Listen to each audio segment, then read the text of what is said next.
Мына жаңы бийлик келип кустуруп аткан эң жакшы көрсөткүч.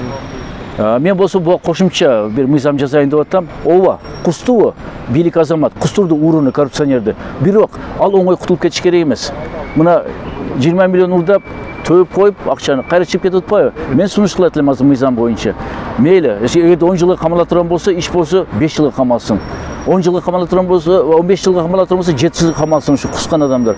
Анткени жоопкерчилик баары болуш керек. Кытайда атып салат экен го кустуруп туруп. Кытайда мисалы мен ошон үчүн уранды менен чыгып атам шайлоого. Коррупционер эң коркунучтуу элдин душманы. Ал чыккынчы, мамлекет чыккынчысы. Кытайда ошондой. Ал жер Кытайда атып салып коррупционерди.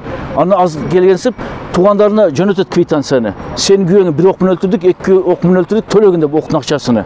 Анан көрүп атасыз, миллионерлер, миллиардерлер, коррупционерлер ыйлагандарыны. Ошон үчүн бизде ошондой ыйлатышыбыз керек коррупционерлерди. Мындан тышкары жана мыйзам жөнүндө айтып кеттиң, коррупциянын жана срок давности жок болуш керек. Туура. Сен качан мамлекетти, элди менчигин тонодуңбу? Любое время жооп беришиң керек. Анткени эл бул жерде, мамлекет бул жерде сен эле уруусуң. Сен кайтарышың керек. Мен буну 95 жылдан бери айтып келип атам. Телевизорго көрсөтүп, баарын соттош керек.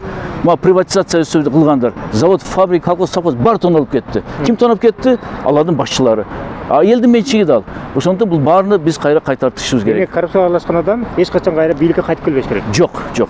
Тыюу салыныш керек буякта. Еще кайтарыш керек бар жокту. Мына азыр жаңы бийлик бала бакчалардан муну кайтарып атат. Бүт баарын кайтарыш керек. Магазиндердин имараттарын кайтарыш керек. Башка окуу жайлардын имараттарын кайтарыш керек. Баары жеке менчикке шылуундар алып алышкан. Жок, бул мамлекет сеники эмес.